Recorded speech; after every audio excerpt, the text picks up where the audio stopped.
Hi, good evening, everybody. I hope everybody is doing great. And today we have Rebecca Holland with us, like Becky Holland, and she has been working with University of Massachusetts for the last more than like 7 to 10 years, I guess now. And she has also visited Pakistan several times. She is working as program manager. She did her master in public administration from University of Shippensburg, and she also did her undergraduate from BSBA from same University of Shippensburg in Pennsylvania. And she has been to different countries. So currently she is looking after those all international education and cultural exchange program for the last so many years. And she has also visited, I guess, Pakistan, Becky, if I'm not wrong, 7 times. Mhm. And she has visited different areas, and we have been running, like she has been running a lot of programs regarding public administration, regarding entrepreneurship, economic development, teaching, teaching methods, and a lot many other things are also included in that. And still, like, we are running some other programs which are like she is also running after looking after the programs of Susi. So today she will be having her session regarding design thinking, and she has been conducting this session for US leaders. Within US, she has been providing this training to institution heads, directors, presidents of different companies.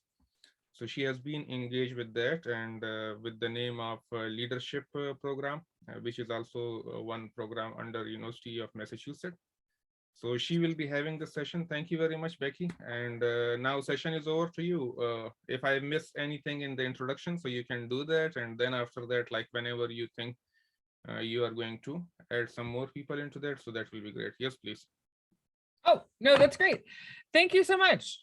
So we're just going to do a quick overview on design thinking. It's a topic that has been around for a little while.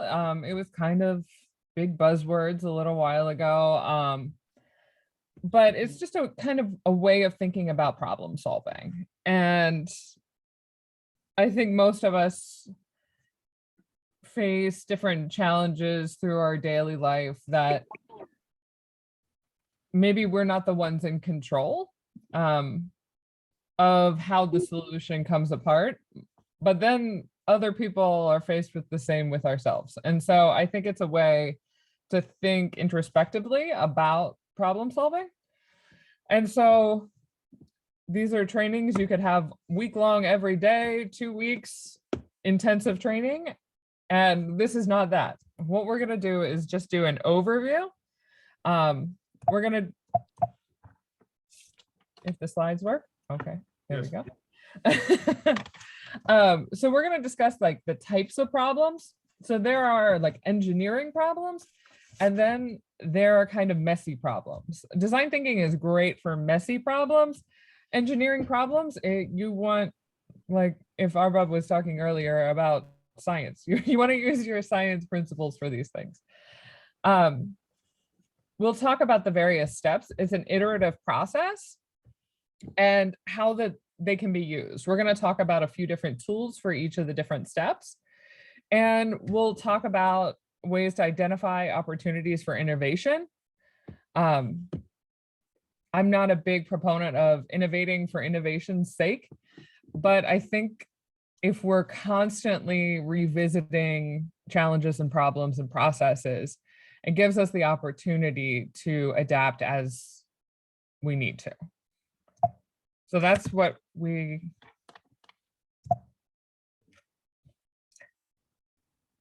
I wish this thing would work. I need one of those IT people. Yeah.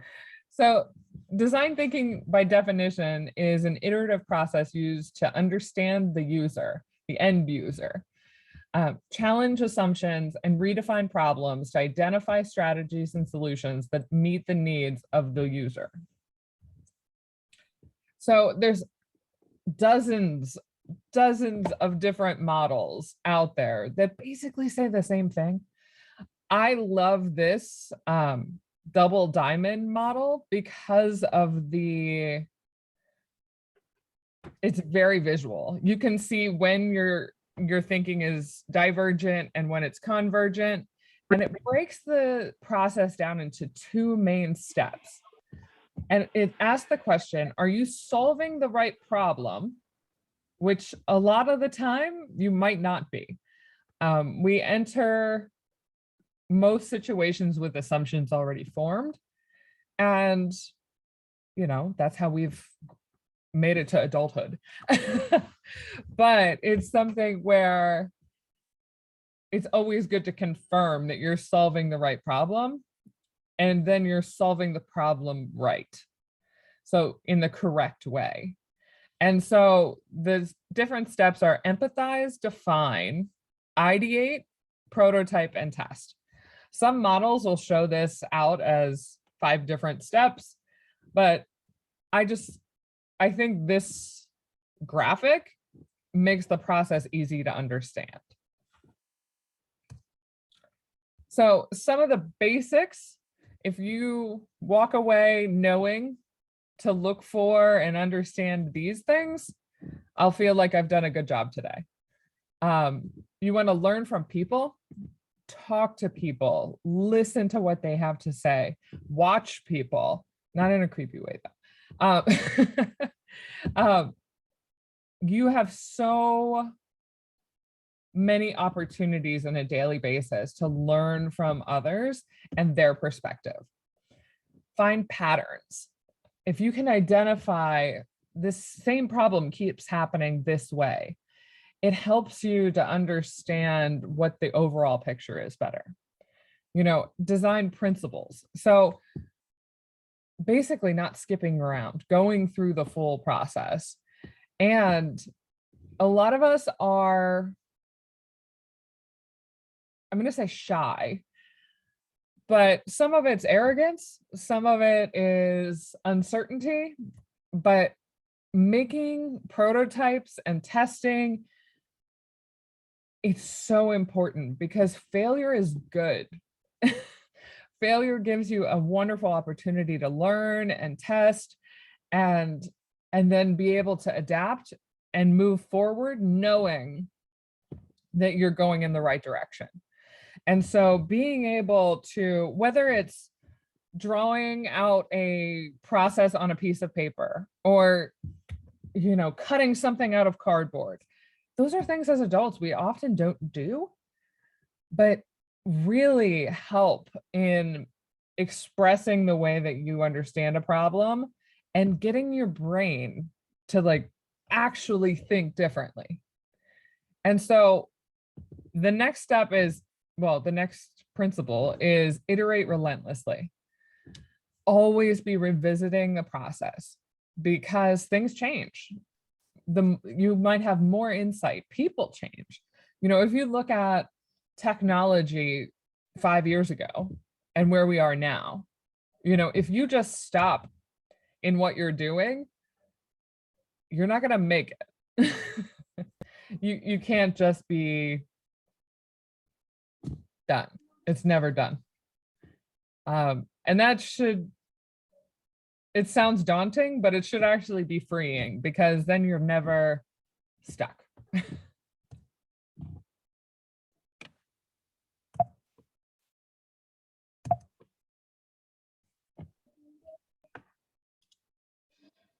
So we've talked a little bit about what design thinking is, but why design thinking? So I would like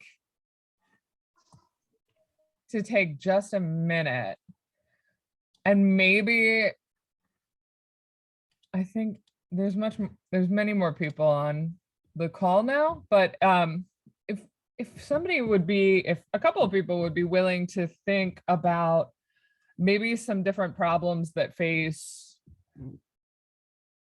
you face as a student or a professional or in your community that design thinking might be a good solution for.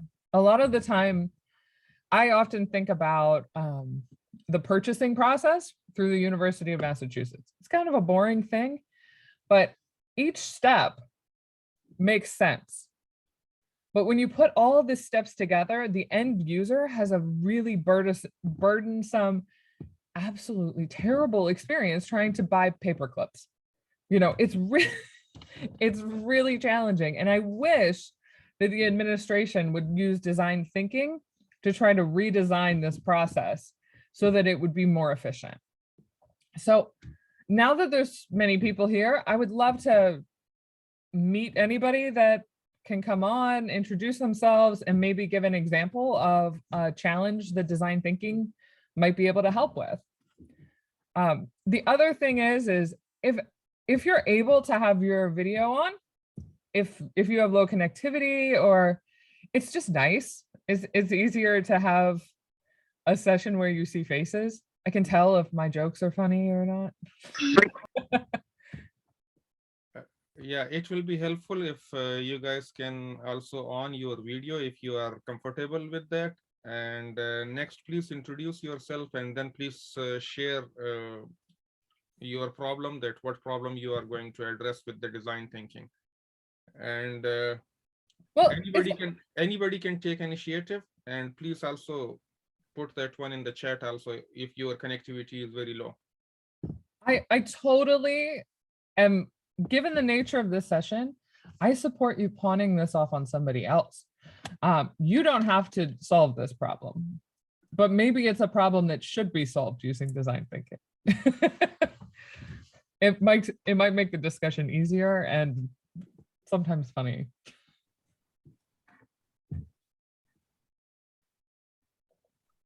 Or maybe we can take initiative, Becky, like if they have to introduce themselves first, just introduce themselves. Then later on, we can discuss about the problem.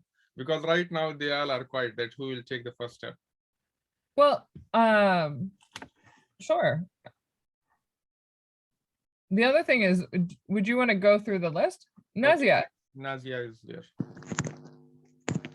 Hello, everyone. Hi there. Am I audible and video is on? Yes. Yes. Yes. Actually, should I go for the question or introduction of myself? Do both, please. And then both. I'm Nazia Aslam. I belong from Balochistan, Pakistan.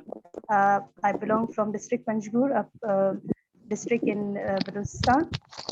So basically, designing and rethinking, as far the question is concerned. So I had I had multiple problems in my life. I had faced, for which I regret, and definitely the professional issues were there. So selection of a career, that was that was not in my hand when I was a teen. So my elders, they selected that profession for me, but I regret why that problem, that career was selected for me. Right now, I'm serving as a department head, education. I'm HOD in education department, University of Turbat, Panjgur campus. But I wish I could be in another field, like medicine field, like medical field. So there were multiple departments, but I regret of choosing this field right now. Obviously, there must be certain problems which I did not know at that time. So I think this could be redesigned. And when I had learned, I had studied this designing the rethinking or designing the thinking. So I would have definitely chosen a good career of my choice, and I could come out from that problem in my, which is I think a problem in my life. Oh, well, best of luck. And hopefully this will be a tool that you can use to maybe make your current career something more that you enjoy. Yes, definitely. I feel like people around me, they have chosen better career, which if I had chosen, I would have been on a better platform and in a better country. I could earn good degrees over there and serve my society. As why our society is suffering, we say lack of resources, lack of human resource, lack of capital resource. These all is just, I think, because of not a good mentorship and not choosing a good career for your life. These are the, I think, issues which are prevailing and pertaining in our society. Oh, Nazia, thank you so much for sharing. Most welcome.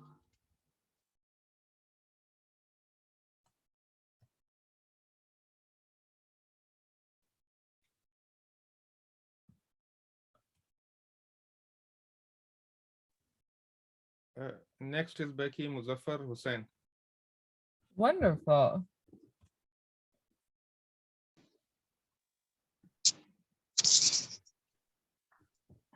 Hello, everyone. Can you hear me? Yes. I am Muzaffar Hussain. I am a lecturer in English in Balochistan University of Engineering and Technology, Khusdar. So I want to ask.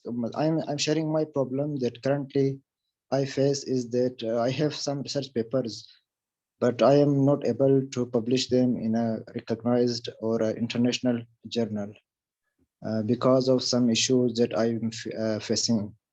First of all, these Scopus recognized journals, they ask, money, submission fee, and secondly, that I cannot make up to publish a paper, and I think it is very necessary to get admissions for PhD, because when you apply for PhD, if you have a research papers, published papers, so it will be it will sound good, but if you don't have papers, then you cannot. It is little bit hard to get admissions. So this is currently my problem.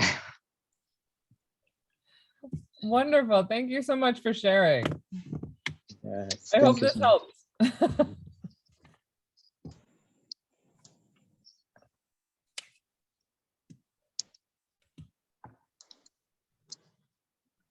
Yes, is there anyone else who want to introduce themselves and also share any problem? And please feel free to share any problem associated to your organization or your institution where you are working. So anything is like a great thing. So please share any situation.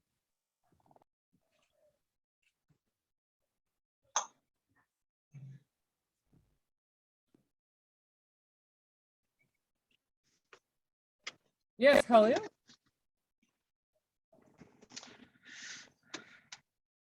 Am I visible to you people? Yes. I hope.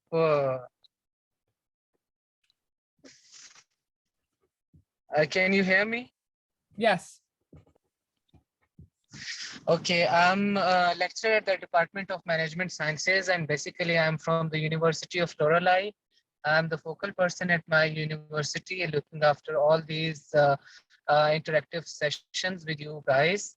The problem that I faced in many of the educational institutions, even nowadays, currently, if I talk about even the biggest universities in the metropolitan cities, is the knowledge sharing. I mean to say, there is no trend for knowledge sharing. Like, some of the highly educated people even prefer to hide things for meaningless reasons. That's the thing which that really irritates me in my daily life. If I mean to say, why can't we guide somebody? Why can't we even suggest somebody, advise somebody in the right way, on the right track? And why can't, if we know something, so why can't we just try to share our knowledge instead of hiding it for no reason? That is the thing that I really hate even in my life, because I'm truly changed. My nature's the thing I know I truly wants, and I truly try to transfer all the things that I know to even the students, the faculty members, wherever I am, whatever I am doing. No matter I'm busy or I'm sleeping or I'm eating, I'm always there available for such sort of stuff. So this is the thing which I think that the people should really reconsider it about regarding their behaviors, that why they are, if I talk about the education institutions, specifically the universities, so why people are practicing this sort of useless practice, which is knowledge hiding. Why can't we just pull, why don't we pull ourselves from this trend, and why don't we try to go for the knowledge sharing side? So that is, I hope I'm not getting, I'm not boring you. No, I think my guess is almost everybody on this call can agree that that is something we've all experienced in higher education. I think it spans many industries. Sometimes it's systemic and it's just the institution is very siloed and that there isn't a lot of opportunities for sharing because of the system. And sometimes it's a personality trait or a maliciousness. And I think those are less design thinking problems, but I think the systemic issues and the siloing of universities and the way that communication occurs is a great problem for design thinking, because there are so many opportunities for the system to be better at sharing, which would probably change some of the personality pieces as well. So thank you so much for sharing. I totally agree. And you weren't born. Thank you. Wonderful. Does anybody else have an idea about what a good problem or challenge would be that design thinking might be a good solution for? Yeah, it will be great if we will have some more also, because up till now we have received almost all three of them were related to career. Any, we don't have to limit.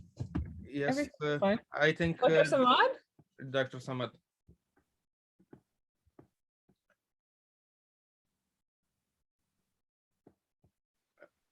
Hello, assalamu alaikum. Wa alaikum assalam. Am I audible to everyone? Yes. My name is Dr. Samad Kakar, and I am from Balochistan. And I'm sure the Arbab Nasibullah sab know me. Yeah, yeah. And he has been fellow. Yeah. I hope you are doing well. Yeah, we are great. Thank you. I'm working as a deputy director in quality enhancements at the University of Lorelei. I did my PhD from Malaysia, and it has been more than 1 year that I have done working in University of Lorelei. There are a lot of problems that we are having at university, especially in this profession. Like the first one, that is minor one, is like homesickness. Our university is like away from our home, so this is the major problem that we have. Like every time you need to give time to your home. You do not have a balanced work-life balance. Yeah. If you go to work, you miss your social life. When we come to home and we take holidays, then you are thinking about your work. So it's like always there is a conflict between work and life. This is one issue. And the other issue, the most important, that is especially in this profession, in the academia, that is research publication. When we do research and when we do research and we submit it to the journal, then it is up to the journal. Sometimes the review take 1 year, more than 1 year. Sometimes it takes 6 months. And sometimes after 1 year, they say this, like the research that you submitted to the journal is not relevant to the scope of the journal. So it is taking a lot of our time. So this is the major issue. And this is the kind of issue that is not in our hand. We rely on the reviewer and the journal. So this is the problem that I am facing in this profession. Yes, I think in higher ed, we do grant work. And so the work-life balance, that's something I also struggle with. And I totally understand that. I am not someone who publishes, and I don't fully even understand the process. But I have heard it many, many times from my colleagues in the US also, that this process could really use some changes. So thank you so much for sharing.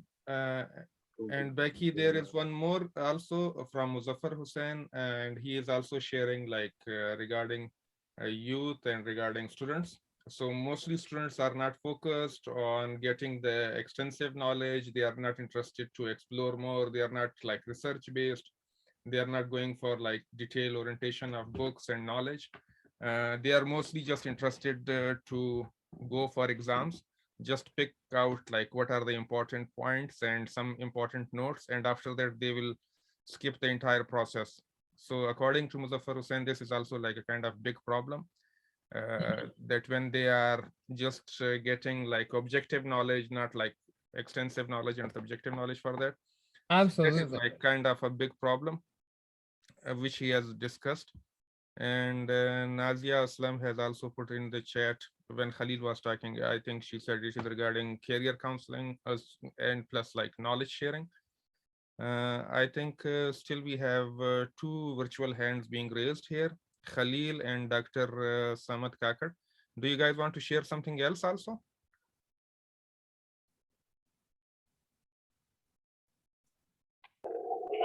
No, sir. Thank you so much. I guess it has been touched mistakenly. Okay. Yeah, it's okay. 100% all right.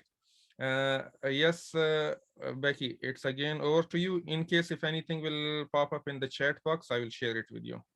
That would be wonderful. Thank you so much. Maybe Becky, if you will do one more thing, like if you will just exit your slide share and then share it again, because there are some, I think some participants must have put those lines, highlighters and stuff on the screen. So it is just visible. It can go away, I guess. All right. I think I can erase it. Okay, you can erase that. That's wonderful. Thank you. You're a little, you're quite generous with, you think that I would be able to find the file again if I closed it right now. 10 million windows open at any given time. Okay. It's kind of a problem. So at this point, I think we can go ahead and start to go through each of the processes. Now I'm trying to make all of the annotations on the slide, so just give me 1 minute here.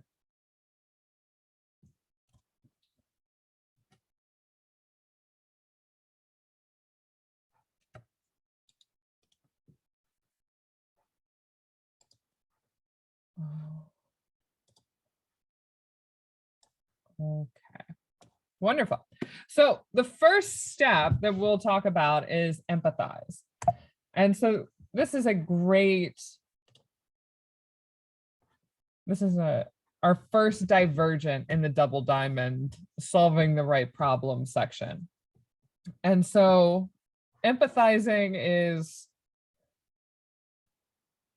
an important life skill as well as an important problem solving skill. So when we want to gather information, when we want to think about how the end user feels and experiences, we want to be asking our W questions, our, experience questions. So we want to know, what are they doing? When are they doing it? How are they doing it? Why are they doing it? What was their best experience? What was their worst experience? And so that information will be critical in starting to shape a picture where you can start to define and narrow down what the specific root cause of the problem is. So this is a great graphic where you can actually write down and capture all of this on an Empathize, like a map. And there's things that you would observe, what people are doing, what people are saying. And then you can try to infer how they think and how they feel.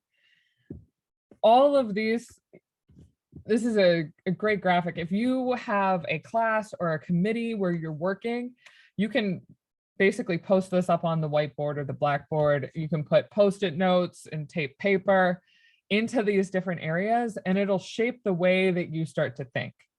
You never want to base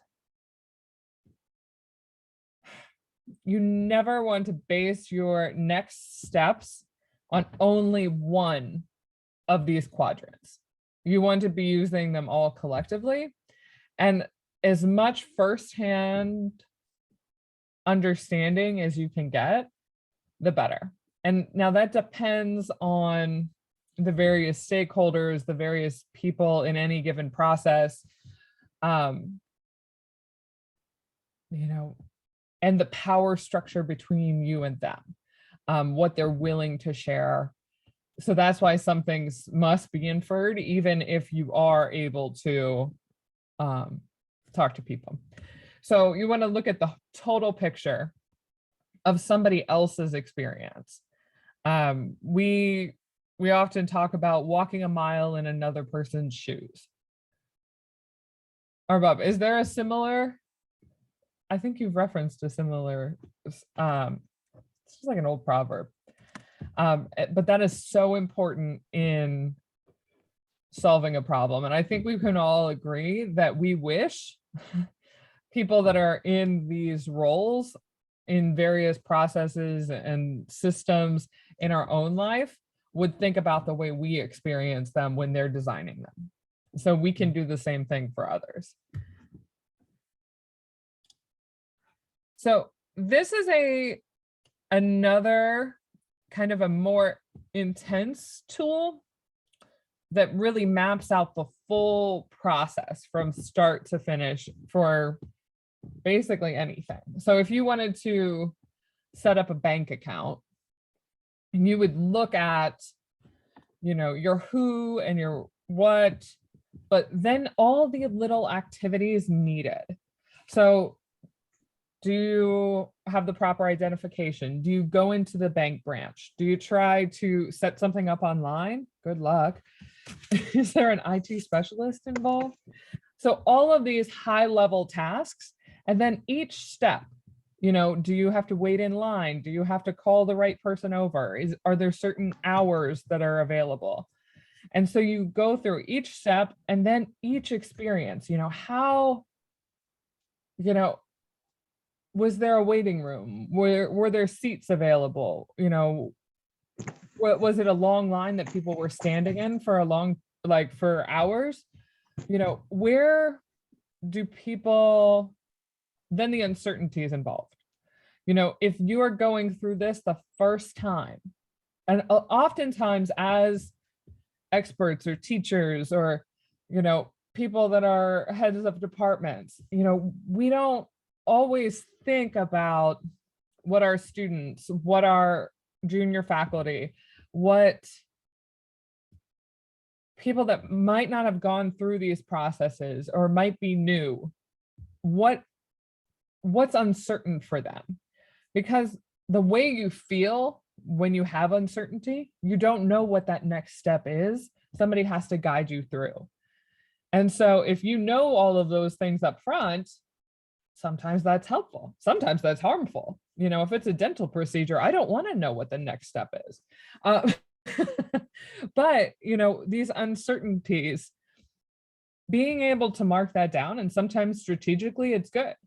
And strategically, sometimes it's really bad.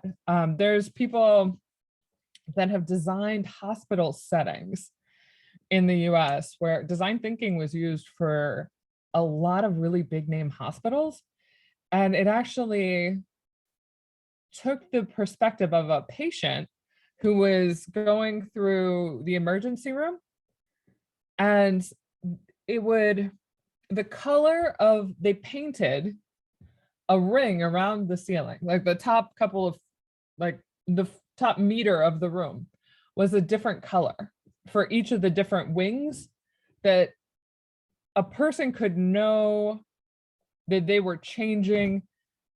You know, if you're sitting there and you're waiting, you move to another room, it's the same color. You're sitting, you're waiting, you're going for an x-ray or something, the color changes. You know you've moved forward. And they said that the patient anxiety actually went down. I don't know how they were monitoring this very well, but you actually saw a big switch towards trying to remove the uncertainty and giving people, even in something that's kind of, it's not going to change the outcome of this, but it gives the people how they feel is different. And so thinking about those uncertainty points when you're going through a process can be really, really helpful. Again, what is good about this? You know, it's always great to acknowledge, hey, we've done something right. This is an area where the user experience was awesome. This is really streamlined. This is very user-friendly. This is awesome. What was bad? And are there any opportunities? You know, is there a way to improve the experience, the efficiency, the environment of this? And basically, is it, you know, maybe it's completely unnecessary to begin with. So being able to look at the whole process, because so often we each have control of one piece. But when you put it all together, how does it look? And so this is something where when you're in a decision-making role, or if you're presenting for people that have a decision-making role, it's really helpful to look at all of these different steps and see how you should be proceeding. This helps in making sure that if you're defining this problem, that it might not be the problem that you think. And so all of these insights really help drive the next steps.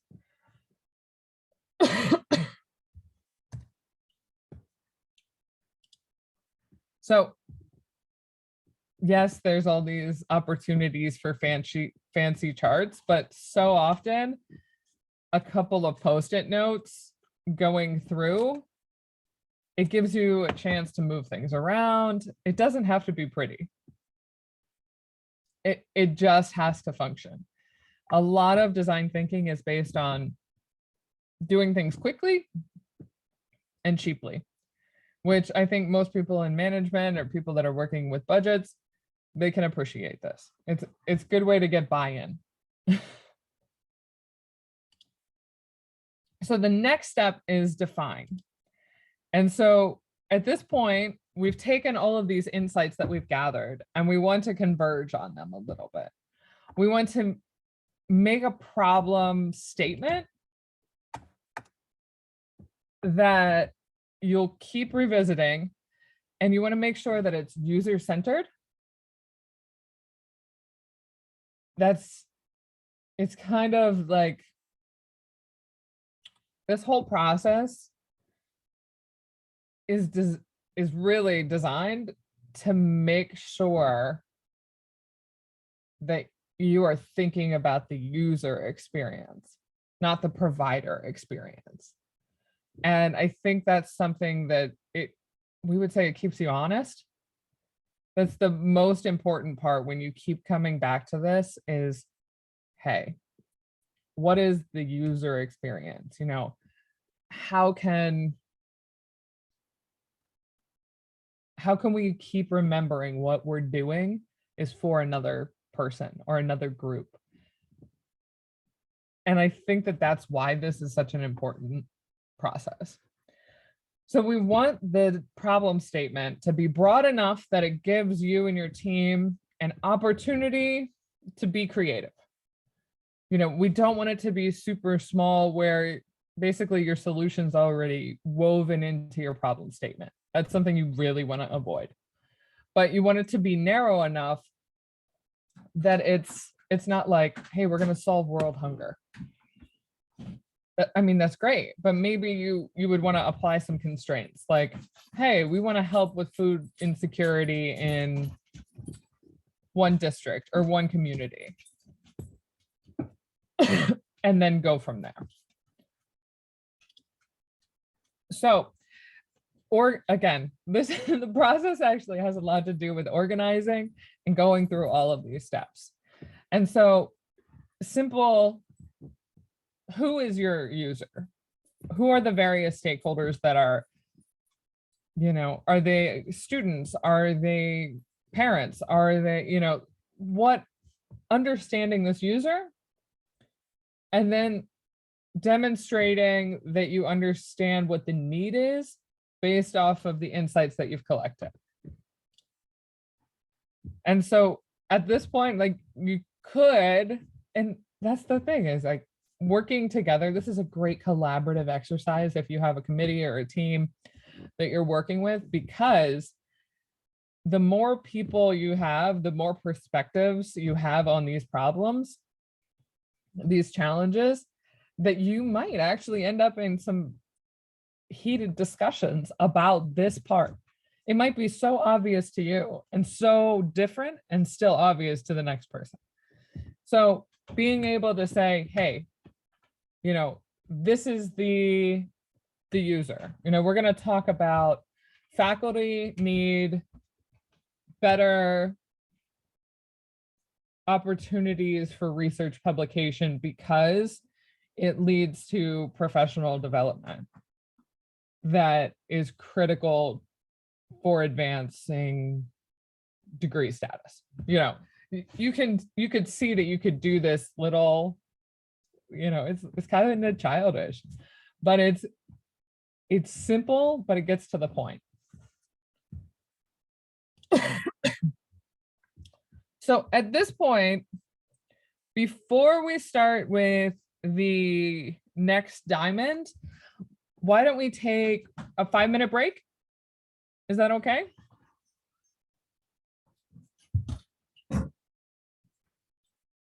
Or Bob, do you think 5 minutes, 8 minutes? I think 5 minutes will be okay for them. I Okay. guess. Yeah, because nobody is giving us any idea. Yeah, I That think 5 minutes is okay. Okay, Okay. 5 minutes is okay. Yes. So it's 9:57 here, so 10:03. Or you guys just set your timers. 5 minutes. We'll see you back. Yeah, just 5 minutes. Okay. Thank you. Thank you.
Okay. Let's just keep this train moving. So the next step in this is ideate. So at this point, what we're going to do is we want to create choices. And so the first part of this is after you've defined your problem, you've gathered all of this insight, you can sit and think, okay, how might we solve the problem? So how might we is very specific and deliberate language. This is the how means that you haven't already decided.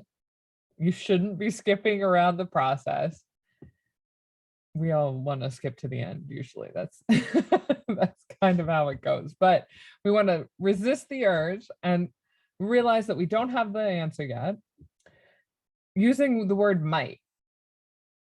It's not the only solution. You want to be looking for many solutions. So might emphasizes that there's not just one solution. It's not the only solution.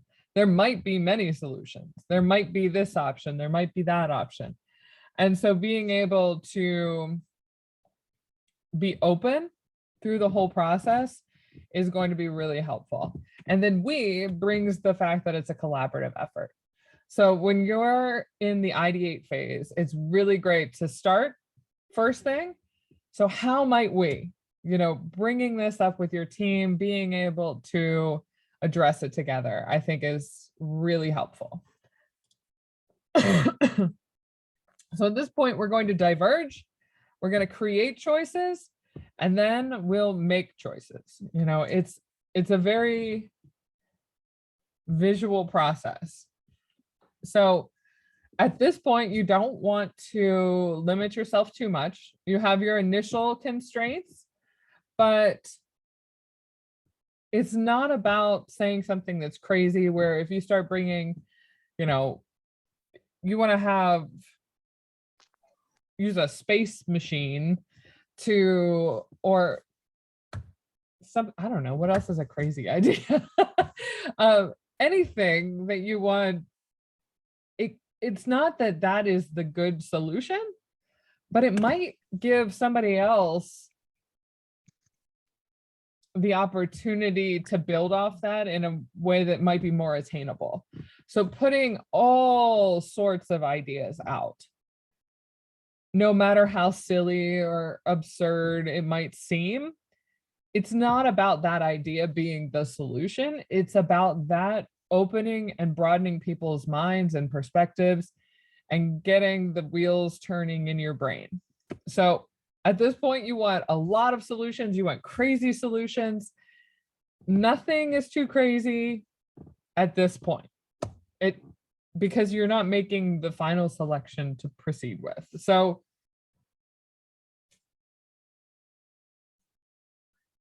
be open to being vulnerable in this. So often we're hesitant to say something that might seem outlandish, because if that's not chosen, if that's not the solution, it means you might not know. And for this, you're not supposed to know. It's about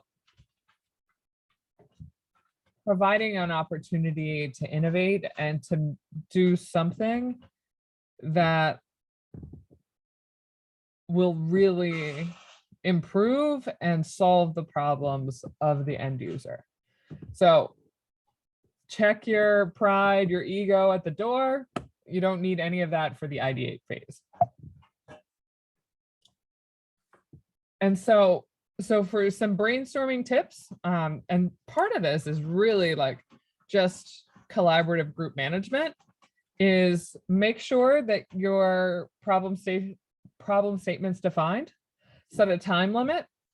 So you don't want it to be, oh, hey, we're only going to do this for 2 minutes, but have some constraint on it so that the procrastinators at the table don't take too long. make sure everybody's contributing. You know, maybe it might not have to be around and around, but if you notice that somebody is not contributing, if you're leading a session, really try to make sure that everybody feels comfortable, because that person that might be listening and not contributing probably has some really good ideas. And so if you go from one idea, it's the same way, where you don't want one person monopolizing the whole session. And it's especially with, I'll say the society, but it's also various higher ed in general. There's a lot of hierarchy. And so it's really important to create an inclusive environment for this step particularly, so that the most senior person isn't the only voice that's heard. Otherwise, you're losing out on a lot of opportunities. At this point, you don't want to criticize, turn down, evaluate anybody's ideas. That's not what this part is. You're at the divergent part. You can build on others.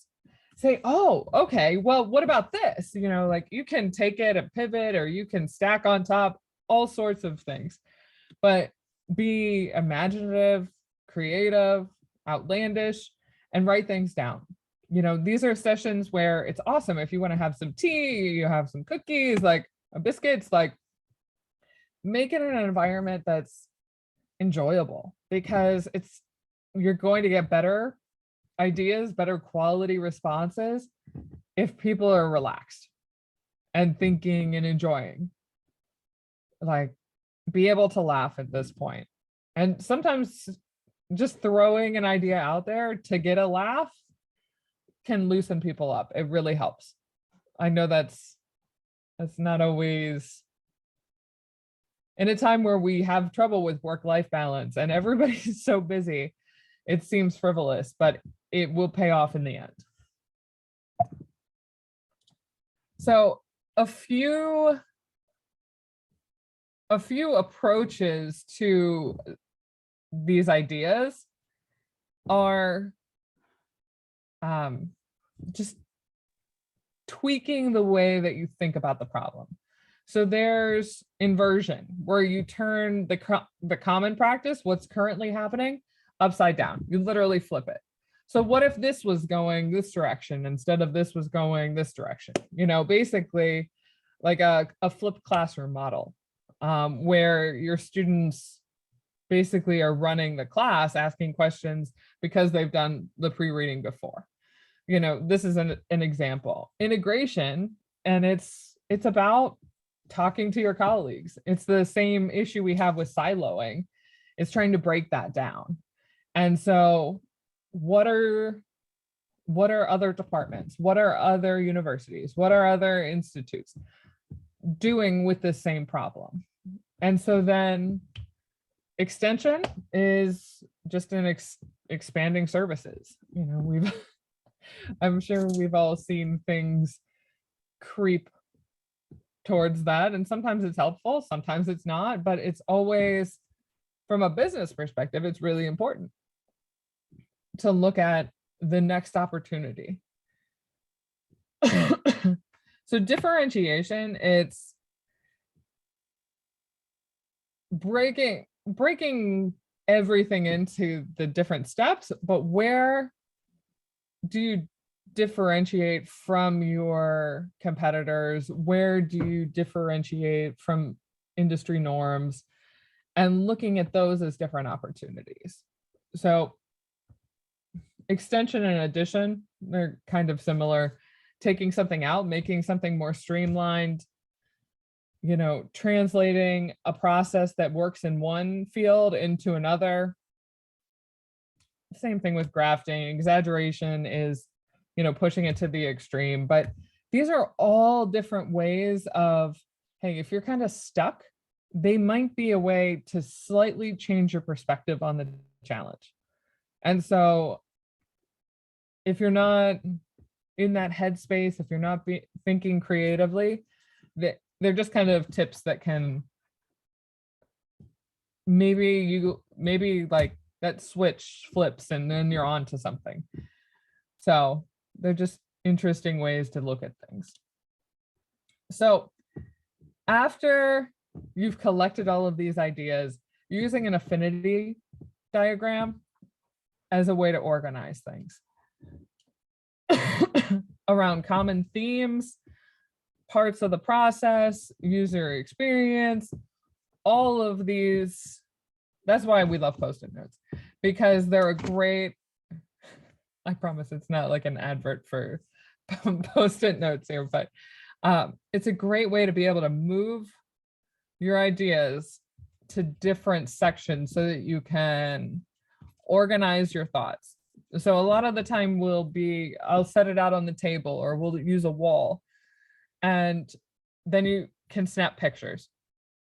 I would say if you're doing multiple days, it's a great way to make sure you're capturing things in case the window opens and something flies out the window. If somebody comes in and erases the board, it's really good to keep track of those things. But it also, when you review them, you might think about it differently. So after the ideate, then we go down into the prototype. So prototyping, again, is something most people aren't generally comfortable with. It's not something that we think about doing. It kind of often reminds us of grade school. When was the last time you really drew out a storyboard? I was probably in 4th grade before I started doing this. But the way that you are able to interact with a prototype, whether it's you make something out of cardboard, whether it's you draw out a process, that visual, and really the lower quality, the better. You don't want to spend a lot of time. You don't want to spend a lot of money. You want it to be and if something's very, very polished and very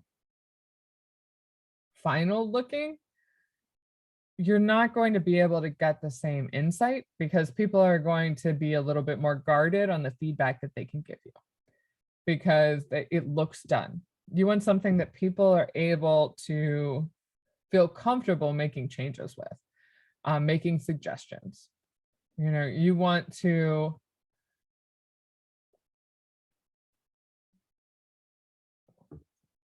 it to be easy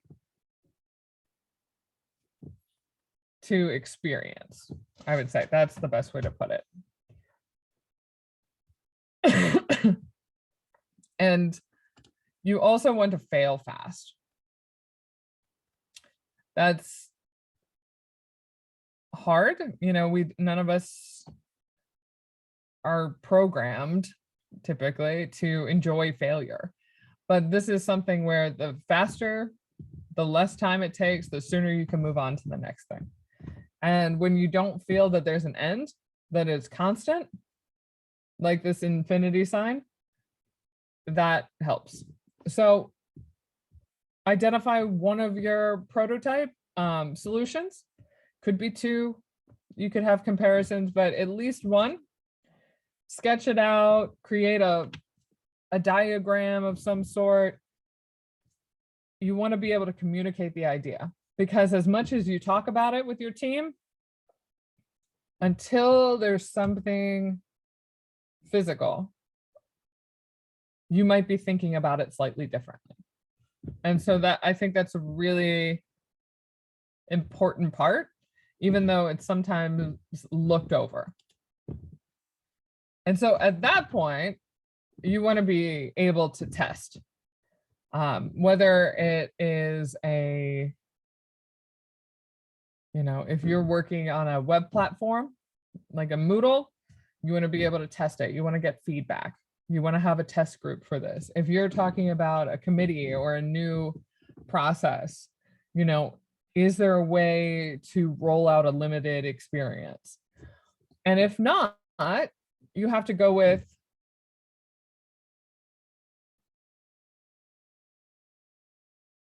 trying to get a sample of users, and maybe if they're not using it, they would be able to understand how they would be using it. And so it depends on what your resources are and what the problem really is. So this works for many different types of problems. So that's part of it. And then the process keeps going. So you want to get your feedback and keep going. What worked? What can be improved? Were there any uncertainties? What are questions that people have about the experience? Do they have any ideas? And at this point, it's hard because you've gone through this whole process. You really need to try not to defend your work. If it didn't make sense to them, it might not make sense to others, even though it's crystal clear in your head. So it's really, really important that you're able to separate your passion for the project with the outcome. You know, we always talk about loving your problem. You know, we want the problem to be, you don't love the fact that there is the problem, but you don't want to tie your emotions to your solution. And that is a hard habit to break. So it takes some work, but be really mindful of this. And ask your team to be also.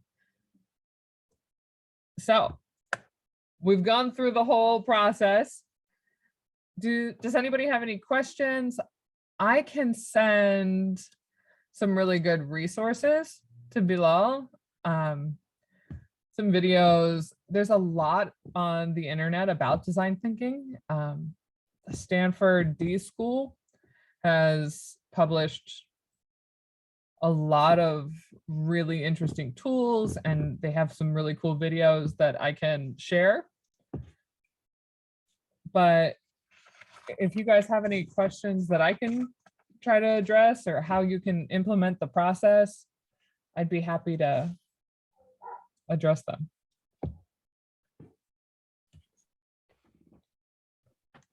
If anybody has questions, so please, you can unmute yourself and ask your question. Plus, you can also put that one in the chat box.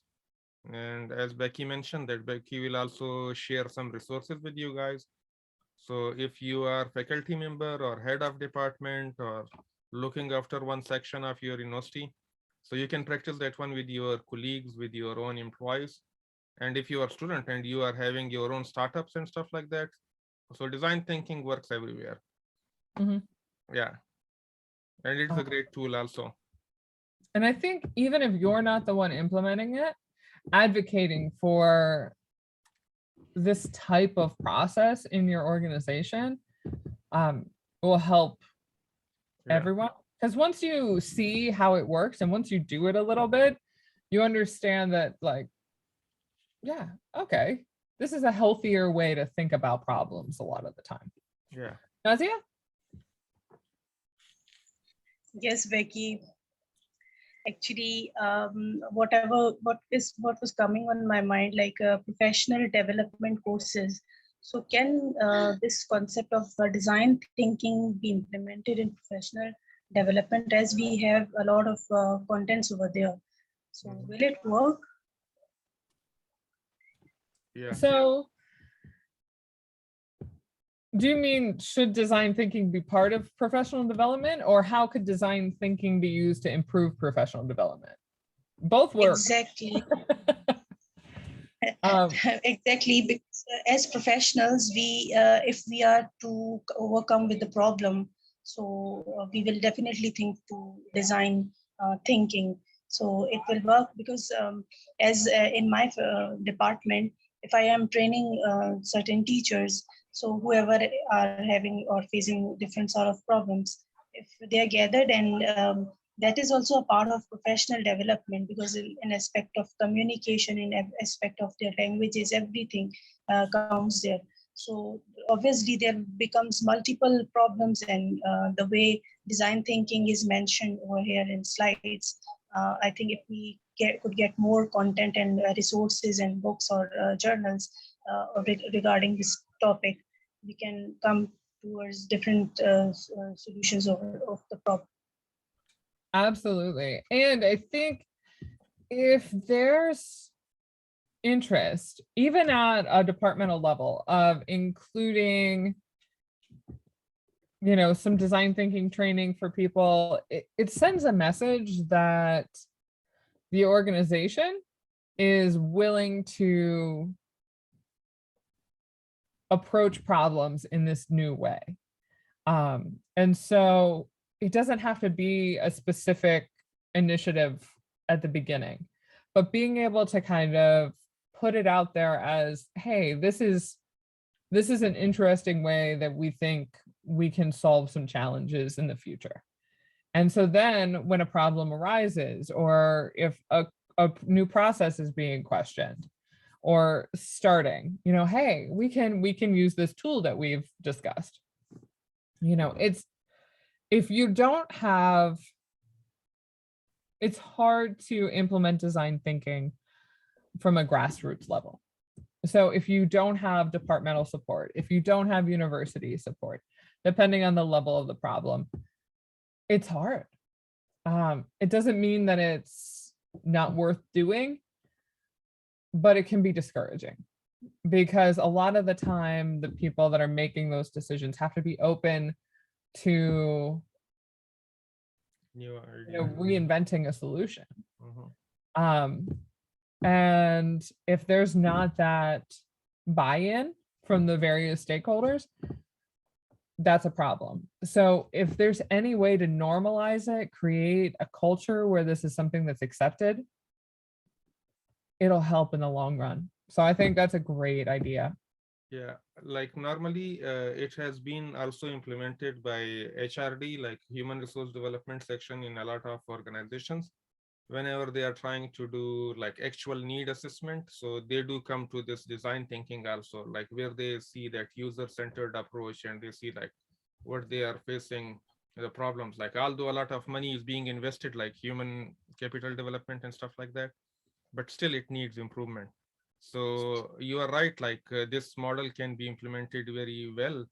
And Becky, there is one more question also from Muzaffar Hussain. It is in chat box. And so there are like a lot of, like in same university, like where we are, that is UMass. So UMass is literally like doing it in a lot, like in many sections, and they're practicing up till now that design thinking process. And the training which we were also providing, it was also related to that. Like what were those problems, Becky, that you were sharing, the case studies and problems? If you'll share that one also here with Muzaffar Hussain. Oh, so we've been using a case study. It's called the Golden Gate Regional Center. So it's a center that's run by the state of California that helps families of developmentally disabled youth get access to services to help care for their loved one. And so it was a classic example of each step of the process seemed okay to the person that was working with the family. But the family was doing 7 different meetings at different locations with a disabled child that doesn't handle new environments well, and scheduling was challenging, and it would take, you know, just to get approval to receive any service would take months, like 6 months. And so by the time parents are halfway through this process, they're so burnt out, you know, like they're trying to seek services to make their child's life better and make their life easier. And the process itself made it infinitely harder. and they were discouraged. And so what they ended up doing was they got everybody all in one room, all of the different elements. So you had a speech pathologist and a nurse and a caseworker and all of these different people actually sat down and met with the family in one appointment. It took a 6-month process down to a 2-hour process with one visit, because they were willing to think about the problem differently. And so I think we all can look back in our lives and think about a challenging process where we were just frustrated, whether it was setting up the internet router or I can think of a dozen things where, oh man, gosh, I just wish it was easier. And I wish that, you could have had this victory. And so these state organizations were looking at it, hey, is this more efficient? Is this, because costs matter. So if you are able to justify, these changes and this experience and document it and capture all of these insights, it's really helpful. So you can use it for a lot of a variety of experiences.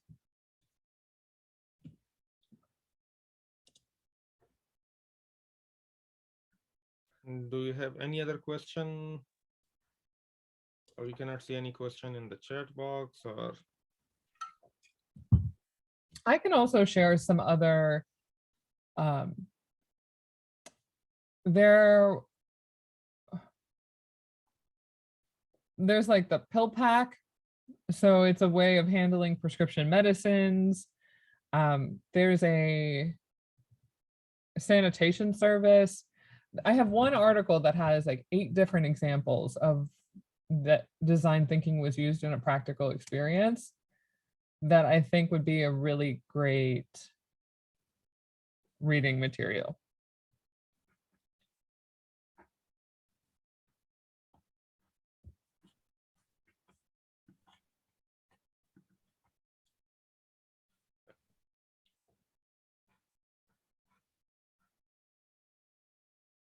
I think, Becky, we are done with questions, and Okay. yeah.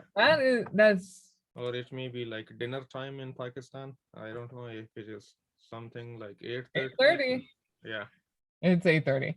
Well, everybody, it was a pleasure being here. Thank you guys so much for coming and participating, and a big thanks to Bilal and Noor for arranging everything. I'll be sure to share these extra resources, but otherwise, have a great night. Stay blessed. And take care. I have also shared Becky's LinkedIn profile and her email address, and she will share some other reading material with Bilal, and Bilal will share it with all your universities. Mm-hmm. And if you have any specific questions, feel free to email, reach out. I'm always available. Thank you, Becky. Thank you so much. Actually, I needed to ask you a question that is out of this session. Do you give sessions related with the leadership? I've heard, like in your introduction, it was mentioned that you also serve for leadership. So we are sessions. Right. So we have a leadership excellence program at UMass, and I am one of the content leaders, and I actually use this for leadership. This is really important for when you're having a session with a bunch of people that make decisions. I really push this this material really hard. I think it gives them a great opportunity. Thanks for this. Definitely. And, definitely. We can share the link to that program too, because there's a lot of different pieces to our leadership program. They talk about like individually your leadership profile, like what kind of personality do you have? And then how do you lead through change, as well as how do you innovate? And so the innovation piece is near and dear to my heart. So that's what we do. We'll be sharing on LinkedIn, ma'am. Yep.